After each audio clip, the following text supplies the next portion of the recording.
Lo profundizamos en una entrevista en vivo. Son las 8 de la mañana. Saludamos al doctor Javier Bermúdez, presidente de la Comisión de Áreas Históricas y Patrimoniales del Consejo Cantonal.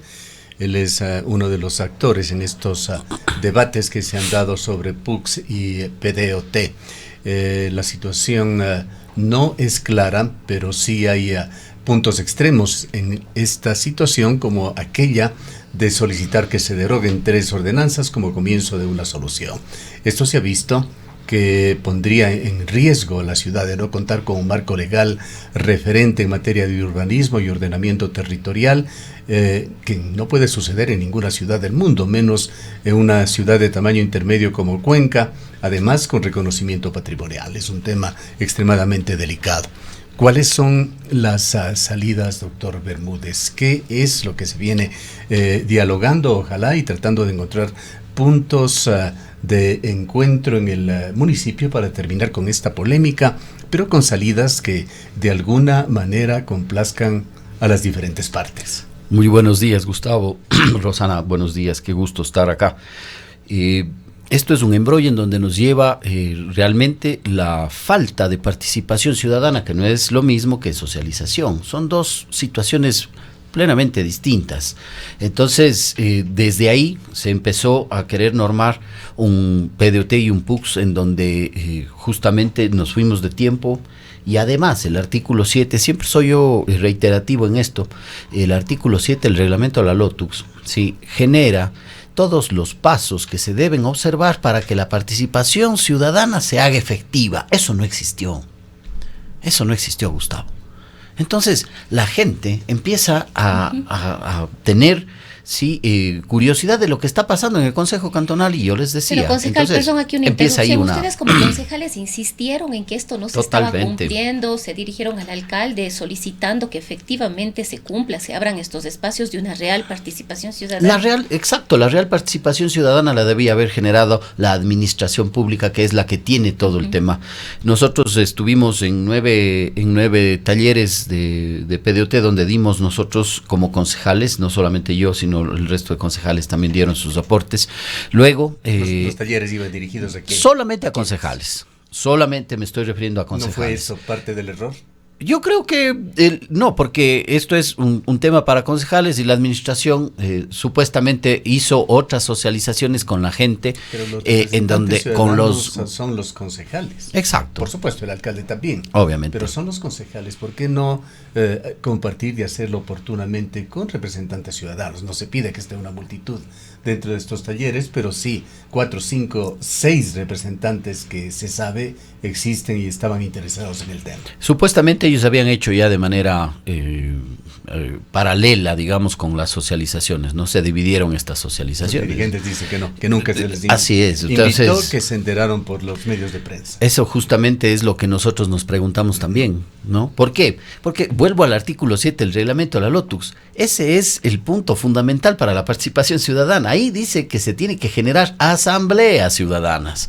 Ahí están establecidos todos los mecanismos. Todo el mecanismo. Hay un mecanismo legal, reglamentario en este caso, en donde vamos a ir generando, ¿qué cosa? La garantía de participación. ¿Por qué es buena la garantía de participación en la construcción de una norma?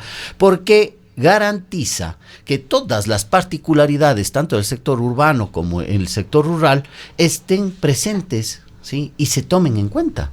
Entonces, desde ahí empieza un debate en donde a empellones queremos llegar a aprobar esta normativa, que en primer debate se aprobó en bloque. Acuérdense ustedes, se aprueba en bloque, ¿sí? Y yo tuve la petición desde el Consejo Cantonal de que no se haga en bloque, que se haga un debate artículo por artículo, pero bueno, en primer debate se aprobó absolutamente todo en bloque.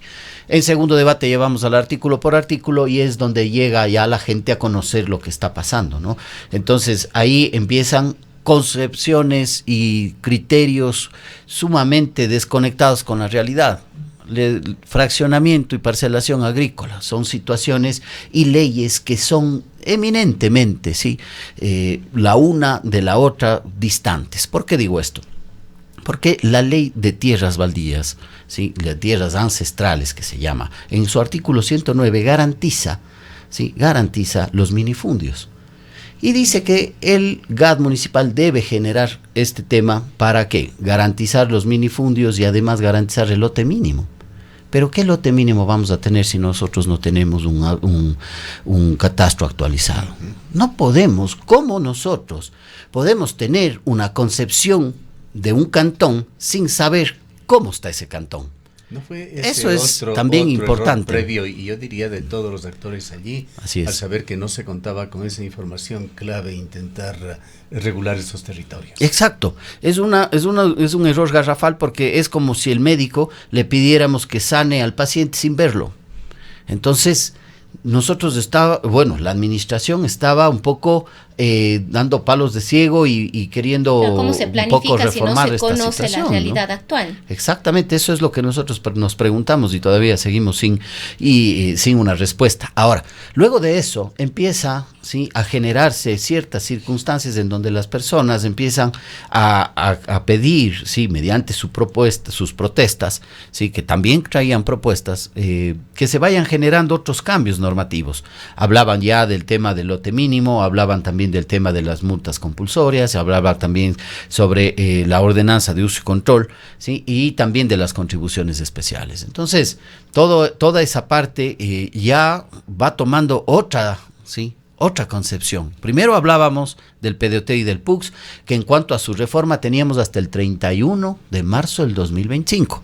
No es que tenemos y hemos aprobado a tiempo. Esa norma está remisa del cumplimiento de la temporalidad que marca la disposición transitoria tercera del reglamento a la LOTUX. Eso yo lo he dicho desde siempre. ¿Y eso qué implica? ¿Que podría no...? Puede ser nula, puede tener algunas, claro, porque estamos fuera del término de ley. Los términos en la ley son fatales. Si a usted le dicen hasta el 31, es hasta el 31. Entonces... ¿Y es Cuenca el único municipio de los más de 200 que no cumplió? Yo creo que hay algunos más que no han cumplido, pero la irresponsabilidad de uno con la del otro, no podríamos entrar en ese análisis, ¿no? Ya sea a la autoridad principal, a esta superintendencia que existe sobre estos temas. Superintendencia de Ordenamiento Territorial. Exactamente. Se le ocurra argumentar de que lo trabajado en la ciudad de Cuenca o en otros municipios que se atrasaron no sirve.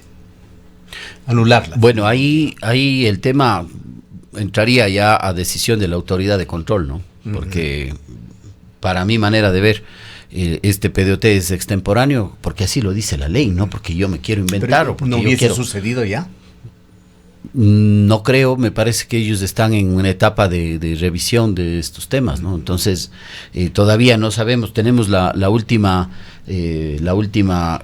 normativa que nos pasaron de Secretaría del Consejo Cantonal, pero no sabemos si todavía está ya o no publicado en el registro oficial y cómo va a irse generando también la puesta en vigencia de esta reforma al PDOT y al PUCS, ¿no? Que entonces, todos estos embrollos, todas estas situaciones se hacen porque en este tema no hubo una participación ciudadana que sea efectiva dentro de la construcción de la norma. Antes de salirnos de la legalidad o no de lo actuado en forma posterior a ese plazo, ¿no ha hecho usted una consulta a la Procuraduría del Estado? ¿No lo hará en los próximos días? Sí, pues, nosotros, debería ser la entidad que lo resuelva. Así es, nosotros hemos primero presentamos ya una consulta a la Superintendencia de Ordenamiento Territorial, que en fecha 1 de mayo, me parece, nos contestaron y nos dijeron que estamos totalmente remisos del cumplimiento, que eso debía haberse dado hasta el 31 de marzo. Luego vamos a presentar una consulta a la Procuraduría General del Estado para ver qué efecto jurídico tiene el desconocer la ley, y el reglamento en cuanto a lo que dicen de las temporalidades que marcan los plazos, porque no nos olvidemos que en diciembre ya nos alargaron hasta marzo. Entonces, nosotros, y esto en los gobiernos autónomos descentralizados, tenemos que tener también el criterio máximo de eficiencia y eficacia. Entonces no tenemos dentro de esta administración una prioridad que es la planificación, y esto nos ha llevado a que la ciudadanía, con toda razón, tenga estos temas de venir y generar todas sus protestas. Ahora, en la situación en la que se ha llegado, vayamos a esta posición que es extrema a todas luces, la de pedir la derogatoria total de 3 ordenanzas. ¿Usted en alguna medida está de acuerdo con esto? Yo como abogado estoy de acuerdo en la modulación de la norma. La modulación de la norma hace que las sociedades también se sostengan, porque también la ordenanza de uso y ocupación de suelo no solamente contiene las multas, sino también contiene una serie de circunstancias en donde toda la actividad comercial de construcción de una ciudad descansa en aquellas. Entonces no podemos nosotros decir, vamos a derogar toda la normativa. No lo podemos hacer. El alcalde, obviamente respondiendo estrictamente a un domingo en la noche a no saber qué hacer, solicita que se derogue esta ordenanza tan importante, cuando realmente no debía hacerlo. Lo que debía es invitar, ¿sí? Uno tiene que invitar a la gente para que participe, no adjetivarla de que son mineros, de que son, bueno, todos los adjetivos a la gente, y eso molesta. ¿Sí? En vez de generar, ¿sí?, una apertura al diálogo, empiezan los adjetivos, empiezan las situaciones en donde que es la campaña sucia, que son las que queremos o que quieren el tema minero, situaciones que la ciudadanía está muy lejos de serlo. ¿Cuál sería la hoja de ruta para esta modulación? A nosotros como Consejo Cantonal nos pasaron 3 opciones. La una es una modulación, la derogatoria y de toda la ordenanza de uso y control de ocupación de suelo, que es la que se denomina así, y quedarse con unas normativas internas estrictamente por una resolución del alcalde, que a mí me parece que no es la correcta. Luego también la creación de una ordenanza de participación ciudadana, y también el tema de los lotes mínimos, ¿no? Entonces, eso nos está llevando a un tema en donde se abre estas socializaciones,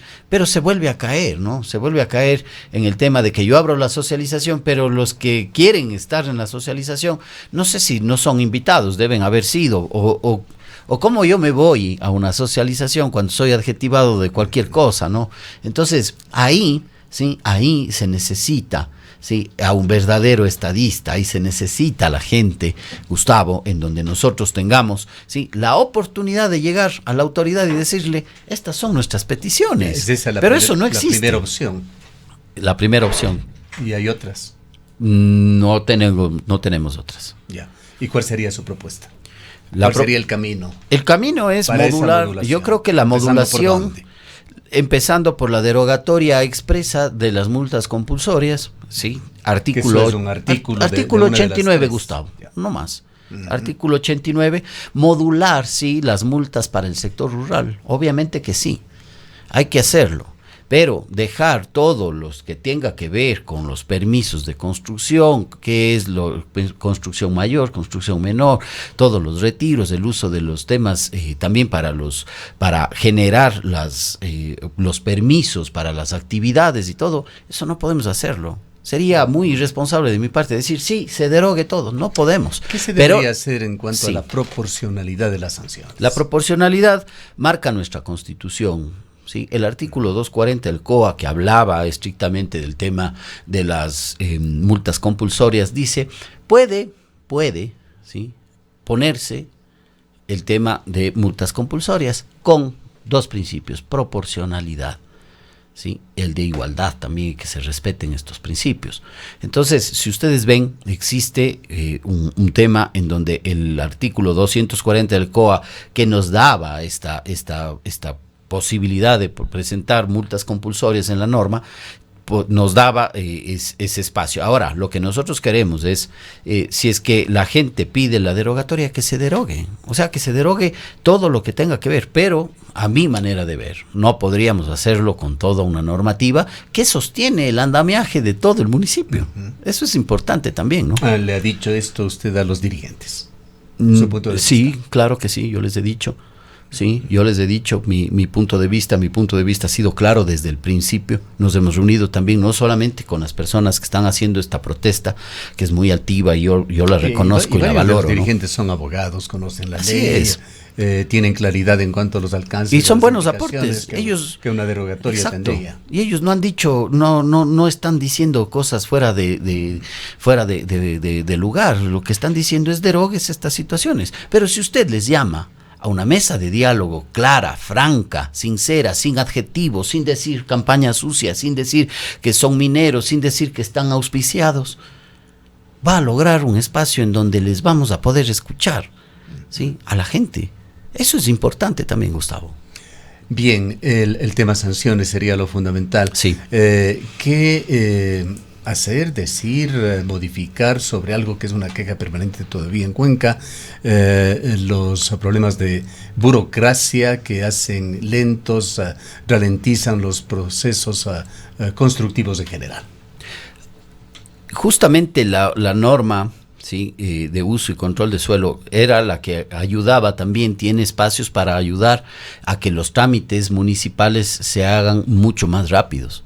Sí, y eso también nosotros hemos generado estos procesos de fiscalización, a ver cómo iban, y los tiempos se iban achicando con este efecto de esta ordenanza, ¿no? En el tema de las multas, nosotros también tuvimos una reunión con la parte de la multa compulsoria, en donde, Gustavo, a nadie se le ha puesto una multa compulsoria, y eso nosotros hemos estado claros en ese asunto, y si es que se deroga no va a pasar absolutamente nada. Entonces, por ahí iríamos. Entonces, lo que nosotros queremos es una administración eficiente, pero que no se encapsule solamente en decir, bueno, yo socializo con el que creo. Hay que socializar estrictamente con el que está en contra, o el que no tiene criterio, sí, igual que yo, pues. Así es una socialización y una participación ciudadana. De ahí se crea el diálogo, pues, ¿no? Y de ahí salen los mejores consensos. Pero vemos que la administración y el alcalde hacen no solamente los adjetivos y las situaciones, ¿no?, para un poco generar este retiro de la gente que está protestando, y que hoy también he visto que desde Molleturo también se encuentran en su protesta. En cuanto a los fraccionamientos que se hacen por diversas razones, muchas de ellas para lotizar, para posibilitar también construcciones, ¿cómo está la norma? ¿Cómo está el tema de los fraccionamientos, particularmente fraccionamientos por herencia? Se ha dicho que el municipio está actuando con voracidad para adquirir más y más derechos sobre territorios en base a estos fraccionamientos. ¿Cómo está la norma y qué se debería hacer al respecto? A ver, los fraccionamientos obedecen al lote mínimo, Gustavo. Si usted tiene 1,000 metros, ¿sí?, y el lote mínimo es 1,000, y tiene 2 hijos, y les quiere dejar, ya no les podría dejar. Y la partición, ¿sí?, sea judicial o extrajudicial, de los bienes del causante, que es la persona que deja, ¿sí?, ¿qué le dice? Usted ya no se puede inscribir. ¿Qué le estamos nosotros obligando a la gente? Le estamos obligando a que prescriban. Entonces ahí vienen los juicios de prescripción, en donde se individualizan los terrenos y se toma del terreno mayor y empiezan las fracciones, ¿sí?, o los fraccionamientos. Entonces, todo eso nosotros, y no hay que nosotros satanizar a los abogados que hacen prescripciones adquisitivas, decirles traficantes de tierras, decirles algunas otras circunstancias que yo veo que cuando uno hace o va y llega al poder jurisdiccional y el juez me da una sentencia legal en donde me da la propiedad a mí, porque la prescripción adquisitiva extraordinaria de dominio es un modo de adquirir el dominio, ¿sí? Entonces, si a mí me da ese juez, es eminentemente legal, tiene toda la validez jurídica y constitucional para que inclusive el municipio tenga que cumplir con la inscripción, con el catastro, porque el derecho de propiedad difiere mucho al derecho de catastro. Sí, el catastro es la inscripción en el municipio de mi lote. El derecho de propiedad me da el juez. Entonces, son este tipo de circunstancias y conceptos que a veces no se tienen claros, y esto es lo que están originando. Porque el municipio, con voracidad, como bien dice Gustavo, lo que pretende es ir cogiéndose estos terrenos o en estas partes, ¿sí?, o desconociendo lo que una escritura pública de partición, un juicio de partición también puede hacerse, ¿no? Entonces, y no se diga una prescripción adquisitiva extraordinaria de dominio. Entonces, lo que está pasando es que la falta de planificación seria está empujando, ¿sí?, a hacer juicios de prescripciones cuando el ciudadano podría también, si es que con el lote mínimo se puede hacer, o generar una normativa que dé esa posibilidad en cuanto a la participación de los bienes. Sobre el problema de catastros. ¿Se va a tomar alguna medida? ¿Se han hecho propuestas? Porque es un problema, si bien hoy focalizado en el sector rural, en donde aparentemente existe una desinformación muy grande, no está exento también los sectores urbanos de Cuenca. Claro, y todo parte de algo, Gustavo. No tenemos un catastro actualizado. Que me digan que día a día se va actualizando con la propuesta o con lo que nosotros vamos como ciudadanos llegando a la administración a decir, deme catastrando esté bien y se toman las medidas y todas las circunstancias, no es correcto. Nosotros tenemos que tener un catastro del cantón actualizado para ver qué cosa, las diferentes realidades. El lote mínimo en Ricaurte difiere muchísimo al lote mínimo de Tarqui. Entonces, si nosotros no tenemos ese catastro, no tenemos esas visiones, no tenemos ningún tipo de herramienta fundamental y también una herramienta clara, ¿cómo tomamos las decisiones sobre esto? Eso es lo que ha traído toda esta situación. El tiempo desgraciadamente se nos agota. Tenemos otro invitado ya en línea. Quisiera preguntarle finalmente, ¿qué reflexiones se ha hecho en el Consejo Municipal con respecto a esa migración que es evidente? No me refiero a migración de cuencanos, de azuayos, de gente del Cañar, que continúa a pesar de todo, sino la migración de industria de aquí de la provincia de la Azuay hacia la provincia del Cañar, que es evidente. También es preocupante. Cuenca es la ciudad per cápita más industrializada del Ecuador y con mejor empleo adecuado en el Ecuador. Y no es solamente esto. La industria, nosotros debemos darle a la industria su espacio para Pero no se han dado las soluciones para el suelo industrial. Por eso es justamente esa migración, ¿no? Ese es el núcleo del problema. No se ha podido ni siquiera dar una solución a este terreno del cuartel. Del cuartel Dávalos, que ahí Dávalos, está exacto, durmiendo el sueño de los justos y no sé cuál va a ser esto. Y esto viene ya no solamente de esta administración, que ya está 2 años, ya debía haberse tomado alguna disposición sobre aquello, y las otras administraciones también un poco dubitan, ¿no? Entonces me parece que es una zona exclusivamente de bodegas, pero realmente aquí el asunto, Gustavo, es la falta de planificación, y la planificación, ¿sí?, nunca ha estado como prioridad en esta administración. Entonces, vemos estos problemas, vemos un problema de migración de las empresas que se van, ¿sí?, a otras provincias en donde les dan todas las facilidades. Nosotros tenemos que hacer eso, tenemos que darles las facilidades, tenemos que cuidar, ¿sí?, los espacios también donde se van a implementar, obviamente, ¿sí? Entonces, todo eso no existe en la reforma del PDOT, no existe. Entonces, y esa era la reflexión siempre de nosotros, ¿Es esto un mea culpa también?